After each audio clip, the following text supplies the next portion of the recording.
Hi, Donnie, how are you? Good. How are you, Damien? Fine, thank you. My first question is, you've played Danny Reagan for years.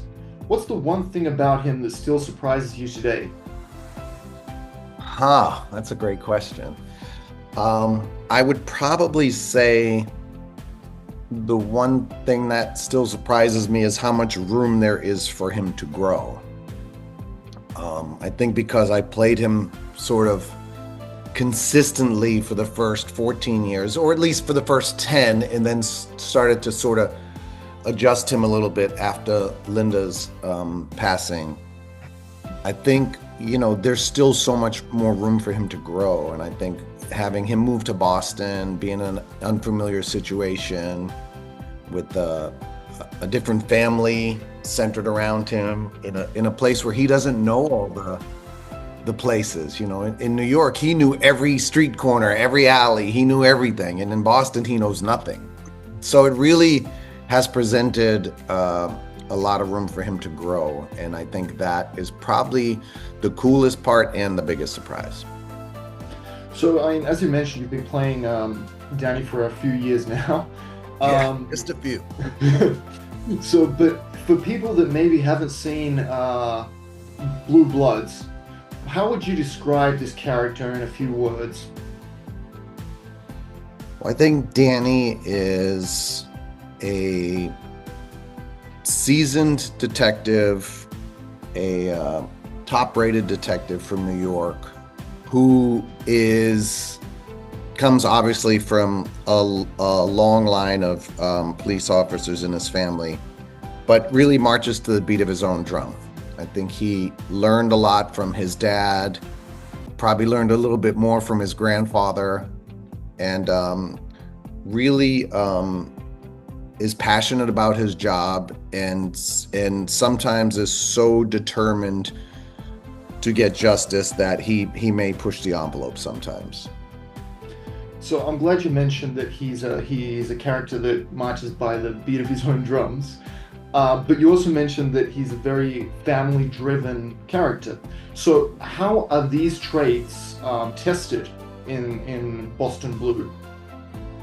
Well, I think it's really I think what happens in Boston Blue, and it's really fun to explore, is suddenly, because he's in this new world, he's one of the elder statesmen. Everyone he's working around is younger than him, is less experienced than him. And in many ways, he gets to see some of his, I guess, I don't want to say mistakes, but some of his character traits that sometimes he's been told don't always serve him well. He gets to see it in others. Now he's seeing his son have a short fuse just like him. He's seeing his son react and jump the gun sometimes too quickly, just like he used to do. And so now it's sort of forcing him to be a little bit more of a Frank Reagan mixed in with the Danny Reagan. And I think that part is really fun for me. I still want to do some stunts and do some of those things, but it's fun now to sort of watch Lena Silver run off chasing the bad guy and Danny go, oh, wait a minute, we need backup. It's like Danny is suddenly being the voice of reason and the more mature person in this world, because that's what he is, right? And so it's sort of putting him in this situation where he suddenly has to see where he sees himself in so much of what these people around him are doing, but he also now, it sort of forces him to wear a different hat and become more like his dad than he ever thought he would. Um, for people, I can't speak for people in the States, but for foreigners, or for us at least, Boston is a city with so much character. Because we've seen it in movies, we've seen it in TV shows, even in music. It has a very specific, House of Pain type feeling. How does the city and its personality translate into the show? Well, I think it's one easy way for that is because Danny is such a New Yorker.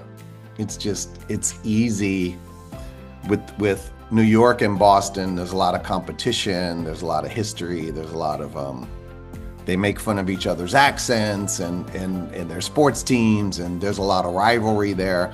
So in many ways, that's very easy. But I think we're really just starting to scratch the surface of getting that Boston personality in there. You know, the way people carry themselves in that city, it's very unique. It's a very unique city. And I think, you know, as the season's gone on, we're starting to really dial into that more. I think we were so focused on establishing our world of characters for the first bunch of episodes that now we're able to spend more time focusing on the characters around us, right? So the guest actors are now we're really focusing in on them and making sure they carry that Boston energy and make these crimes really unique to this world. Okay, so this is a kind of a weird question, so please bear with me. But here at Reta de Oídos, we like to pretend we have a time machine where our interviewees can go back in time and play any role that's ever been played. If you could go back, what role would you choose and why?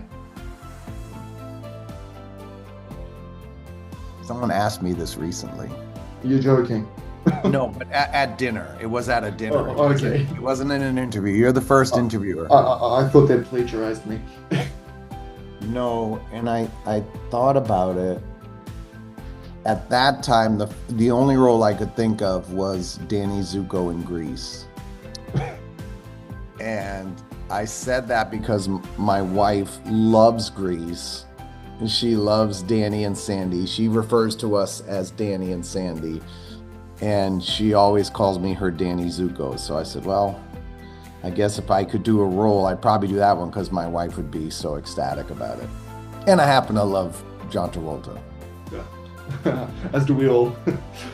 Going back to the shows quickly, you've got a new partner now, Lena Silva.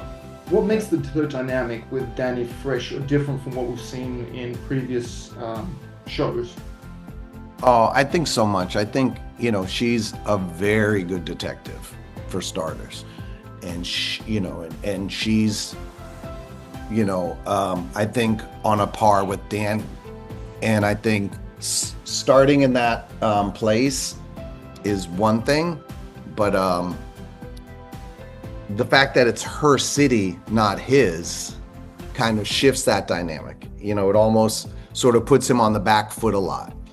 And so while he's really sharp and intuitive and insightful, you know, sometimes it could be as simple as he doesn't even know which door to walk out of the police station, you know, and she does. And she knows the city so well that it kind of puts them in sort of it puts Danny in a unique position. He's used to charging forward with, you know, and busting down doors and doing, you know, whatever he thinks has to be done to get the job done. And now he doesn't even know which door to bust down, right? So it's sort of put him off balance. And again, I think that lends itself to him being more of a sort of a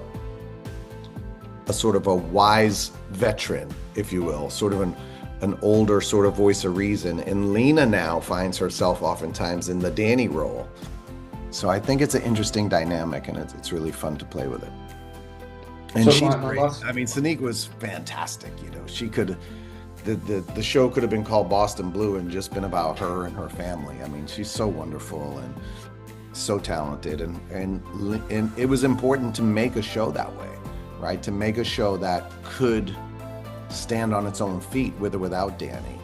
And Lena is at the center of it, so it's really on Soniqua to pull that off, and of course she does wonderfully. So my last question, and this one is more than anything for my wife, she'll kill me if I didn't ask, but are you planning on coming back to Chile with the new kids? Well, Chile is the home of one of our most important concerts ever. I'm sure your wife would know, the Amnesty International concert we did. Gosh, I guess it was back in 1991. It's one of the most profound moments in my career, one of the most important moments in my career, my personal journey through the New Kids. That's one of the highlights of my career. It will always mean so much to me. And of course, we've been back since, but yes, we are planning to tour again and do a world tour as part of it. So that's in the works right now. And of course, that would include South America. And of course, that would include, in all likelihood, Santiago. And I can't wait to do it. Oh, thank you very much, Donnie, and congratulations on Boston Blue. Thank you. And give your wife my best, please.